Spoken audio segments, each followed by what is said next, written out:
Tom Brady, who is 45 years old, keeps getting asked this question. In February, Brady, the quarterback for the Tampa Bay Buccaneers, said he was leaving the NFL. Shortly after making the decision, the 7-time Super Bowl champion changed his mind and returned for his 23rd NFL season. In his weekly podcast with sportscaster Jim Gray, Brady was asked in a jest if he would retire and then come back if tight end Rob Gronkowski, who has retired twice from the NFL, came back. Tom Brady breaks incredible NFL record without throwing a ball after retirement decision. Tom Brady has played for the NFL for over half of his life. The Tampa Bay Buccaneers quarterback reached this amazing milestone at the age of 45. Brady is under contract with the Buccaneers until the end of the season, but he is likely to leave to play for another team at the end of the season. The 45-year-old could go back to the New England Patriots, but he has also been said to be joining the Las Vegas Raiders. The Buccaneers have had a bad season so far, but if they beat the Carolina Panthers on Sunday, they'll be in the playoffs. That has yet to stop Brady from reaching many personal milestones though. Even though he hadn't thrown a ball or done any practice, he hit his best one on Thursday. Brady has been in the NFL for 8,292 days, which is the same amount of time from the day he was born to the day he was drafted. Brady almost tied that record, but he didn't quite make it because he retired in 2022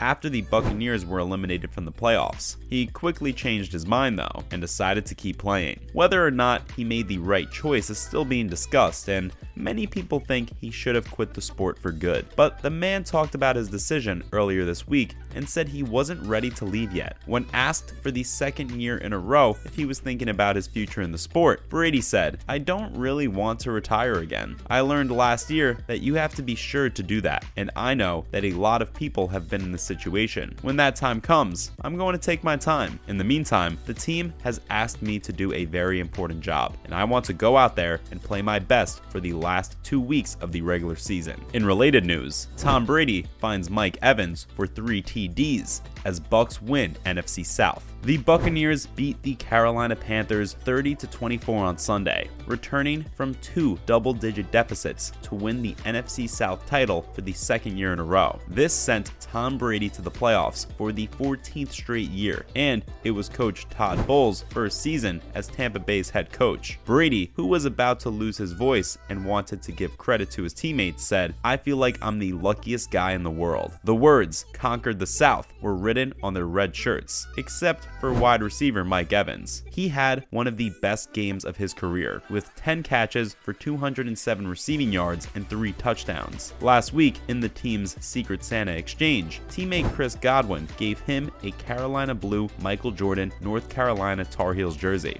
And after all those comebacks, Bowles joked, "My heart ain't got much left." He said he was going to celebrate not with a bottle of Crown Royal like his predecessor Bruce Arians, who was inducted into the Buccaneers Ring of Honor on Sunday, but with a glass of 1% milk and cookies. Bowles said of his team, "They didn't get down, and they didn't get disgusted. We've been through a lot this year, so we have a lot of strength and resilience. When we're losing, it doesn't get us down. They worked hard, stayed together as a team, and got the job done." This was one of the Bucs' best results all year. The Buccaneers had never come back from a deficit of 14 points or more during the season, which was characterized by slow starts and the absence of a vertical passing game. In addition, Brady and Evans had gone 11 games without scoring a touchdown between them, which was the longest scoring drought of Evans' career as the Bucs' all-time leading receiver. However, after falling behind 14-0 on Sunday, Brady threw 3 touchdown passes to Evans, and the defense forced 3 turnovers. This brought the Bucs back into the game. "Tom was just dropping dimes," said Evans, who rarely receives single coverage but did so on Sunday. "It was one of the best games the offensive line has had all season in terms of protecting Brady, which resulted in him having more time to throw and Evans having more time to make his way downfield. Those were some balls that were outstanding in every way possible. Since Tom has been around, I've seen him play a lot of different games, but this was easily one of his best. Each and every time, it was just as if they dropped right into my breadbasket. He turned in an outstanding performance." Brady has said the following about Evans: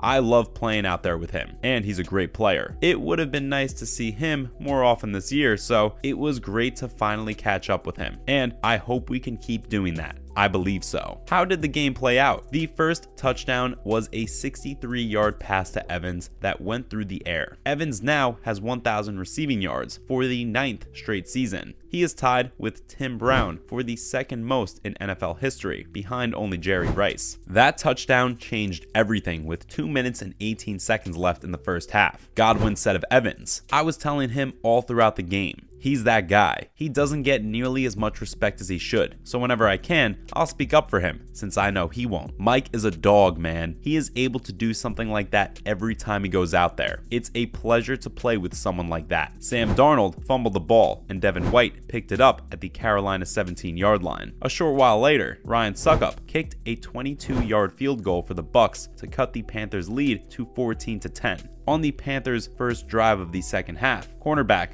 Sean Murphy-Bunting picked off Darnold at the Tampa Bay 2-yard line. However, on the Bucs' next drive, C.J. Henderson blocked Succup's 26-yard field goal attempt. After Darnold's touchdown pass to Shi Smith to start the fourth quarter, the Bucs fell behind 21-10, but Brady answered right away with a 57-yard pass to Evans. This was the first time since 2016 that the 45-year-old quarterback had thrown 2 touchdown passes of 50 yards or more in the same game. After the score, the Panthers missed a 2-point conversion, which cut their lead to 21-16 with 13 minutes and 49 seconds left. Still looking for his best receiver, Brady connected with Evans for 30 yards and the Bucs' third touchdown with 6 minutes and 47 seconds left. This gave the Bucs the lead. Tampa Bay went ahead 24-21 when a 2-point pass to Godwin was successful. It didn't stop there. Anthony Nelson's sack caused a fumble, which defensive tackle Vita Vea then picked up. This set up Leonard Fournette for what would have been a touchdown, but it was taken off the board because he was a yard short. The crowd started chanting, "Brady, Brady, Brady," when Brady scored on a quarterback sneak from the goal line with 2 minutes left. It's almost like a sick joke because you're just sitting on the sidelines 14-0 and thinking, number 12 will do something. He'll work it out, Nelson said, and eventually, maybe not that quarter, but a quarter later, he starts making a couple of plays. It's tied. It's a close game again, and that really motivates us on defense because we know that even when we're down 14-0, if we can hold them for 12 plays, the offense will get us back in the game. With 59 seconds left, Carolina added a field goal to make the score 30-24. The Bucs narrowly avoided disaster thanks to the quick thinking of rookie punter Jake Camarda, who picked up a low snap that hit the ground, tucked it, and ran with it, and punted 41 yards instead of just falling on it, which would have given the Panthers a great field position at the Bucs 40. Instead, the Bucs were called for an illegal downfield kick, and the Camarda punted for 41 yards in the next play. Bowles said, "I have never seen a punter make an athletic play like that. He did a heck of a job down there," they said. Sunday marked the first win for the Bucs in the 8 games this season in which they have surrendered 20 or more points to the opposition. Even though Tom Brady and the Buccaneers still have 1 game left, which will be against the Atlanta Falcons the following Sunday, the team has already secured a spot in the playoffs.